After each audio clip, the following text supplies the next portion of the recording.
নফসের ব্যাধি গীবত। আসসালামু আলাইকুম ওরহমতুল্লাহ। নফসের এক অন্যতম ব্যাধি হচ্ছে গীবত। গীবত নফসে আম্মারা এর খুবই ঘনিষ্ঠ বন্ধু।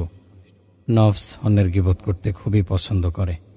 গীবত বলা হয় কারো অনুপস্থিতিতে তার সম্পর্কে এমন মন্তব্য করা যা শুনলে সে কষ্ট পাবে। মানব প্রবৃত্তির কাছে গীবত খুবই মজাদার হওয়ার কয়েকটি কারণ। নিজের দোষের প্রতি দৃষ্টি নিক্ষেপ করা বিরক্তিকর, তাই অন্যের অগোচরে তার দোষ চর্চা করে নিজের দোষ মস্তিষ্ক থেকে যেন সরিয়ে নেওয়া যায়। নিজের সুনাম ও প্রাধান্য প্রতিষ্ঠার সহজ উপায় গীবত, কেননা সরাসরি কেউ তার নিজের প্রশংসা, নিজের বড়ত্ব অন্যত্র প্রকাশ করতে পারে না। আর তাছাড়া নিজের বড়ত্ব নিজে বলে বেড়ানো অনেকটা দৃষ্টিকটু। তাই ওই ব্যক্তি নিজের প্রশংসা নিজে না করে অন্যদের গীবতের মাধ্যমে সহজে প্রমাণ করে সকলে দোষযুক্ত, আমি কত ভালো। নিজের বড়ত্ব প্রকাশ করতে, অন্যকে ছোট করতে অনেকে এই ধরনের অসৎ উদ্দেশ্য বাস্তবায়নে একে অপরের গীবত করে থাকে। নিজের বড়ত্ব প্রকাশ করতে অন্যকে তুচ্ছ তাচ্ছিল্য করে। অথচ এই ক্ষেত্রে মনে রাখা প্রয়োজন, মহান আল্লাহ সুবহানাহু ওয়া তাআলা কাকে পছন্দ করেন, কাকে ভালোবাসেন আমরা কেউ বলতে পারি না।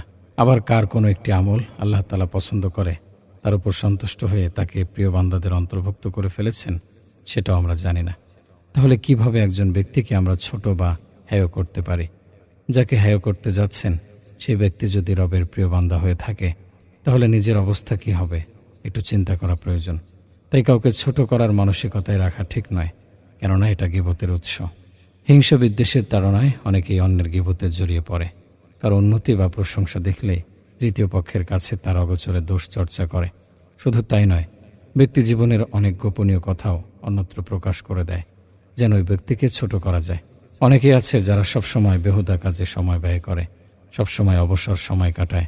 তারাই অন্যের গীবতে সিদ্ধহস্ত, কারণ তাদের কোনো কাজ থাকে না। সময় কাটানোর মাধ্যম হিসেবে তারা ওই নোংরা পথকেই বেছে নেয়। তাই তো বলা হয়, গীবত থেকে বেঁচে থাকতে বিভিন্ন কাজে ব্যস্ত থাকো, আড্ডাবাজি পরিহার করো। গীবতের প্রকারভেদ। দৈহিক কাঠামোর গীবত। কারো কাছে কোনো ব্যক্তির দৈহিক ত্রুটি উল্লেখ করাও গীবত। যেমন, অমুক ব্যক্তি খুব মোটা, তার নাক বোঁচা, চোখ খুবই ছোট, চোখে দেখে না, মাথায় চুল নেই, পেটে ভুঁড়ি আছে ইত্যাদি। আজকাল এটাকে আমরা গীবতই মনে করি না। একজন মানুষের অগোচরে তার শারীরিক গঠন নিয়ে কত যে মন্তব্য করি তার ইয়ত্তা নেই। অথচ এটা অনেক বড় ধরনের গীবত, কেননা আপনি যদি তার উপস্থিতিতে তার সামনাসামনি এই কথাগুলো বলেন, তাহলে অবশ্যই সে কষ্ট পাবে। সেজন্যই তো আপনি তার অনুপস্থিতিতেই অন্যের কাছে তার শারীরিক গঠন নিয়ে আলাপ করলেন। পোশাকের গীবত। যেমন, অমুকের পোশাক কত সস্তা, অমুকের পোশাক খুবই বিশ্রী, দেখ কেমন একটা জামা পরেছে, সবসময় ছেঁড়া জামা পরে ইত্যাদি। বংশের গীবত। তুচ্ছ করার জন্য কাউকে বলা, অমুকের বংশ নিচু, অমুকের পূর্বপুরুষেরা ছিল কুলি মজুর বা চোর ডাকাত ইত্যাদি, অমুকের তো কোনো বংশই নেই ইত্যাদি বলা। অভ্যাস বা আচার আচরণের গীবত। কোনো ব্যক্তির আচার ব্যবহার নিয়ে সমালোচনা করা, যেমন সে মানুষকে কষ্ট দিয়ে কথা বলে, ব্যবহার খারাপ, অভদ্র, পেটুক, অলস ইত্যাদি।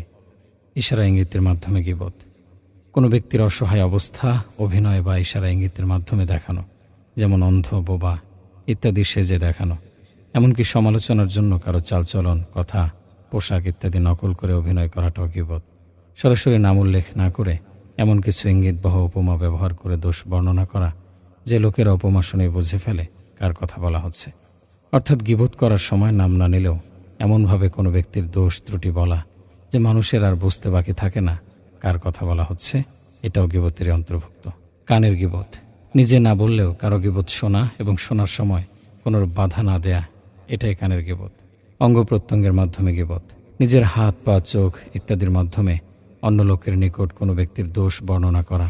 যেমন, কোনো ব্যক্তি কোনো মজলিস থেকে উঠে চলে যাওয়ার পর তার প্রতি মানুষের দৃষ্টি আকর্ষণ করার জন্য চোখ অথবা হাতের ব্যবহার করা। লেখনির মাধ্যমে গীবত। কাউকে হেয় প্রতিপন্ন করার জন্য মেসেঞ্জারে তৃতীয় পক্ষের কাছে তার দোষ লিখে মেসেজিং করা। কারো ব্যক্তিগত কথোপকথন স্ক্রিনশট নিয়ে অন্যদের সাথে শেয়ার করা। এই গীবত আমাদের মধ্যে ব্যাপকভাবে ছড়িয়ে পড়েছে। কিছু হলেই সঠিকটা যাচাই বাছাই না করেই মেসেঞ্জারে একে অন্যের দোষ বর্ণনা করি। মেসেঞ্জারে ব্যক্তিগত কথাবার্তা স্ক্রিনশট দিয়ে অন্যদের সাথে শেয়ার করি, এগুলো গীবত। দাওয়াতে লিপ্ত এক মুসলিম অন্য মুসলিমের গীবত। আজ মাঠে কাজ করা অধিকাংশ দায়ীরা একজন আরেকজনের গীবতে ব্যস্ত। ফলে ব্যক্তির ক্ষতি যতটা না হচ্ছে, তার চেয়ে দাওয়াতের ক্ষেত্র বেশি নষ্ট হচ্ছে। সাধারণ মানুষ বিভ্রান্ত হয়ে যাচ্ছে, দলাদলি বেড়েই চলেছে। এই ফাঁকে ইসলামের শত্রুরা দিনের ক্ষতি করার আরও বেশি সুযোগ পেয়ে যাচ্ছে। গীবতের পরিণতি প্রসঙ্গে হাদিসে কুদসিতে এসেছে, নিশ্চয়ই কিয়ামতের দিন বান্দাকে তার আমলনামা খোলা অবস্থায় দেয়া হবে। সে তাতে এমন কতগুলো নেকি দেখবে যা সে আমল করেনি। সে বলবে, হে প্রভু, আমি এই নেকিগুলো অর্জন করিনি। তিনি বলবেন, লোকেরা তোমার নিন্দা করেছিল, তারই বদলে আমি এগুলো লিপিবদ্ধ করেছি। অপর এক বান্দার সামনে কিয়ামতের দিন তার আমলনামা খুলে দেয়া হবে। সে বলবে, হে প্রভু, আমি কি অমুক দিন অমুক পুণ্য করিনি? তখন তাকে বলা হবে, তুমি লোকদের নিন্দা করতে, ফলে সে সব পুণ্য তোমার আমলনামা হতে মুছে ফেলা হয়েছে। গীবত থেকে বাঁচার জন্য আজ শুধু এতটুকু জেনে নেই, গীবত ও পরনিন্দার শাস্তি কত কঠিন। নবীজি সাল্লাল্লাহু আলাইহি সাল্লাম বলেন, মেরাজের সময় আমি কিছু লোকের পাশ দিয়ে অতিক্রম করছিলাম, যাদের ছিল তামার নখ। সেই নখ দিয়ে তারা নিজেদের চেহারা এবং বুক ক্ষতবিক্ষত করছিল।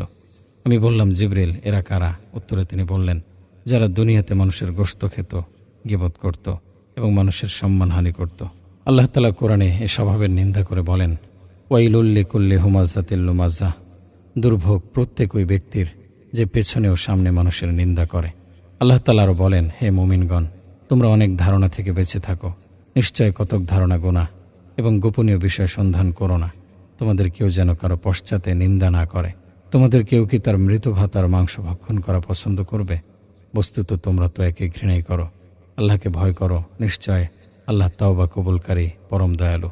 গীবত করে কোনো ফায়দা নেই ক্ষতি ছাড়া। ইসলামের অন্যতম স্কলার হাসান আল বাসরি রাহিমাহুল্লাহ যখন শুনতেন কেউ তার গীবত করেছে, তখন তিনি তার বাসায় মিষ্টি খেজুর পাঠাতেন।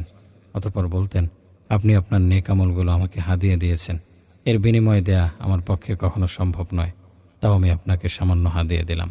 গীবত করে কখনো খালি কলসি ভরাট করা যায় না, উল্টো ভরা কলসি গীবতের দ্বারা খালি হয়ে যায়। তাই নিজের কলসির পানি দিয়ে অন্যের কলসি ভরাট করো না, অন্যথায় দুনিয়ায় এত পানি বহন করেও ময়দানে মহাশারে খালি কলসি নিয়ে দৌড়াতে হবে। ইবনে মুবারক রাদিয়াল্লাহু আনহু বলেন, আমি যদি গীবত করতাম তবে অবশ্যই আমি আমার মাতা পিতার গীবত করতাম, কেননা তারাই আমার নেকি পাওয়ার অধিক হকদার। সুফিয়ান ইবনে ওয়াইনা রাহিমাহুল্লাহ বলেন, গীবত ঋণের চেয়েও মারাত্মক। ঋণ পরিশোধ করা যায়, কিন্তু গীবত পরিশোধ করা যায় না। আজ হয়তো বিভিন্ন মজলিসে বসে কারো মুখ থেকে তার অনুপস্থিত কারো গীবত শুনছি, আর বেশ মজা নিচ্ছি। আরে, যে আপনার সম্মুখে অন্যের সমালোচনা করে, সে তো আপনার সমালোচনা অন্য কারো কাছেও করে। কেননা গীবতকারী কখনো একের মধ্যে সীমাবদ্ধ থাকে না। মজলিস পেলেই সেখানে গীবতের আসর বানায়, হাজার হাজার মানুষকে নিয়ে গীবত করে যায়। গীবত থেকে বেঁচে থাকতে কোনো মজলিসে অন্য কারো সম্পর্কে আলাপ না করে নিজের সম্পর্কে বা কোনো কল্যাণমূলক কাজের আলাপ করুন। কোরআন হাদিসের শিক্ষা নিয়ে আলাপ করার মাঝে সীমাবদ্ধ থাকুন। যত কম কথা বলা হবে, ততই গীবত করা থেকে রক্ষা পাওয়া যাবে। তাছাড়া চুপ থাকাটাও এক ধরনের ইবাদত।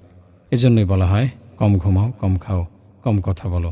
বেশি কথা বলা গীবতের দরজা তো খোলেই, পাশাপাশি নিজের বিপদও টেনে আনে। গীবতের পরিণতি সম্পর্কে জ্ঞান রাখুন, তাহলে আখিরাতের ভয়াবহতা ও দুনিয়ায় লাঞ্ছিত হওয়ার ভয়ে নিজেকে গীবত থেকে সংযত রাখা যাবে। সবসময় নিজের দোষ ত্রুটি নিয়ে ভাবুন, কেননা নিজের ত্রুটির কথা স্মরণ থাকলে অন্যের চেয়ে নিজেকেই ছোট মনে হবে এবং অন্যের সমালোচনা করার কথা মাথায় আসবে না। নবী রাসূলদের জীবনী পড়ুন, এতে দুনিয়ার জীবনের লোভ, লালসা, হিংসা, রাগ থেকে নিজেকে বিরত রাখার আগ্রহ আসবে ইনশাআল্লাহ। আখিরাতের জীবন ও দুনিয়ার জীবন নিয়ে তুলনামূলক জ্ঞান অর্জন করুন, এর ফলে আখিরাতের জীবনে প্রাধান্য আসবে। সেই সুবাদে গীবত নামক ব্যাধি থেকেও সতর্ক থাকা যাবে। বেশি বেশি রবের কাছে দোয়া করুন যেন আল্লাহ তাআলা আপনাকে আমাকে এই ব্যাধি থেকে